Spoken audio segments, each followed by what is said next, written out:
जय हिंद साथियों, बात करेंगे रेलवे ग्रुप डी भर्ती को लेकर। आप सभी को बता दें साथियों, रेल मंत्री ने रेल बेच दिया, तेल बेच दिया। अब बारी है किसानों की। रेलवे ग्रुप डी नई भर्ती को लेकर पिछले 6 साल से रेलवे ग्रुप डी छात्र इंतजार कर रहे हैं भर्ती का। आज आपका नोटिफिकेशन जारी होता है तो केवल 32,000 पदों का। इसको लेकर साथियों सोशल मीडिया पर छात्रों का ट्रेंड बना हुआ है और छात्र इसी बात का ऐलान कर रहे हैं कि रेल मंत्री ने यानी कि बीजेपी सरकार ने जो रेलवे ग्रुप डी की जो भर्ती दी है वो सिर्फ एक चूरन दिया है। चूरन कि इसे बेटा चाटो और जाओ, इससे ज्यादा आपको कुछ नहीं मिलेगा इस देश के अंदर।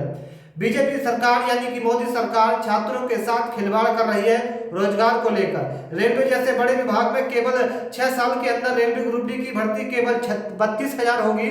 ये कितनी दर्दनाक बात है, कितनी साथियों संदनीय बात है। आप सभी जानते हैं कि रेलवे छात्र सबसे ज्यादा उत्तर प्रदेश बिहार के रेलवे ग्रुप डी की भर्ती का तैयारी करते हैं इस उम्मीद में कि रेलवे में कोई बड़ी भर्ती आएगी और हम उसमें फॉर्म डालेंगे और हमारी एक नौकरी पक्की हो जाएगी। क्योंकि रेलवे में नौकरी लेना बहुत सारे छात्र सोचते हैं कि आसान है, बिना ज्यादा तैयारी के रेलवे में सिलेक्शन हो जाता है।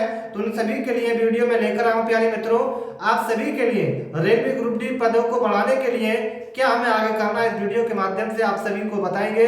प्यारे मित्रों, वीडियो को लास्ट तक देखना और आपका जवाब जानना चाहूंगा कि क्या आप रेलवे की ये भर्ती जो ग्रुप डी आई है, क्या इस भर्ती से आप सहमत हैं, संतुष्ट हैं? कमेंट करके बताइएगा। प्यारे मित्रों, आप सभी को बताएं रेलवे ग्रुप डी की भर्ती जो आएगी वो आई थी साथियों पिछले 2019 में। इसका जो एग्जाम हुआ था 2021-22 में हुआ था। जब से छात्र इसी परीक्षा की तैयारी कर रहे हैं इस उम्मीद में कि भैया बड़ी भर्ती आएगी। आप सभी को बता दें साथियों, इस बात को लेकर बहुत सारे छात्र परेशान हैं, कह रहे हैं कि कौन कौन प्रतीक्षा कर रहा था कि रेलवे ग्रुप डी भर्ती का। रेलवे ग्रुप डी भर्ती प्रक्रिया प्रारंभ हो चुकी है और ये बीजेपी सरकार ने छात्रों के साथ खिलवाड़ किया है।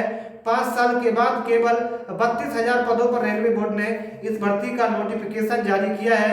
और रेल मंत्री जो है अश्विनी वैष्णव वो बड़े बड़े वादे करते हैं अपने संसद के अंदर कि हमने रेलवे में रोजगार की कमी को दूर किया है। और आप सभी ने जाना होगा कि रेलवे में प्रतिदिन कितने बड़े हादसे होते हैं। रेल पलट जाती है, कुछ डिब्बे पलट जाते हैं। और आपने देखा होगा पिछले महीने को एक जो कर्मचारी था रेलवे का, वो इंजन जोड़ते समय पिच गया था, यानी कि उसकी मौत हो चुकी थी।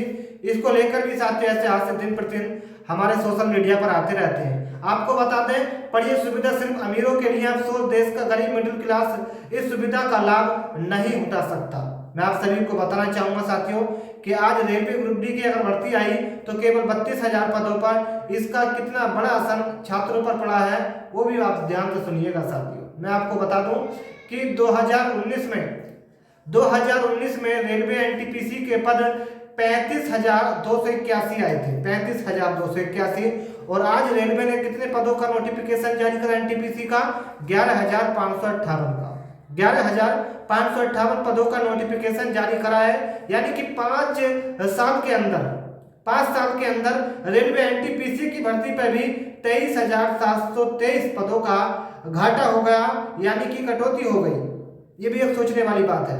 यानी कि अब वर्तमान में रेलवे में रोजगार घट रहा है, बढ़ने की जगह घट रहा है। यानी कि रेल मंत्री रेलवे में भर्ती करना ही नहीं चाहते, सिर्फ उनके वादे बड़े हैं, बातें बड़ी हैं, उनके साथ जो वादे बड़े हैं, लेकिन उनका जो काम है वो बिल्कुल नीचे है। यह आप देख पाएंगे, रेलवे की व्यवस्था को आप देखकर ये पता लगा सकते हैं कि रेलवे में कितनी भर्तियां हुई हैं। 2024 के शुरू में जो भर्ती निकली थी, आज उनके पेपर चल रहा है। यानी कि एक पेपर के लिए आपको 1 साल का इंतजार करना पड़ेगा और इसके रिजल्ट का आपको 1 साल का इंतजार करना पड़ेगा।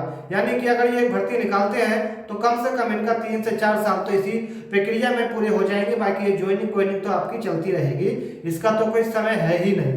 ठीक है ना। चलिए, स्क्रीन पर आप सभी छात्र देख पा रहे होंगे, रेलवे छात्रों ने फिर से ट्विटर कैंपेन का सहारा लिया था। तो इस बात को लेकर उन्होंने फिर से कहा है कि रेलवे में 3 लाख से ज्यादा पद खाली हैं। ये रेल मंत्री ने भी अपने सांसद के अंदर इस बात को रखा है कि रेलवे में 3 लाख पद वर्तमान में खाली हैं, लेकिन रेलवे उन्हें भरने की तैयारी में नहीं है। रेलवे चाहता ही नहीं कि हमारे देश में रोजगार दिया जाए, हमारे देश में बेरोजगारी कम हो और पढ़े लिखे छात्र को एक रोजगार मिल पाए।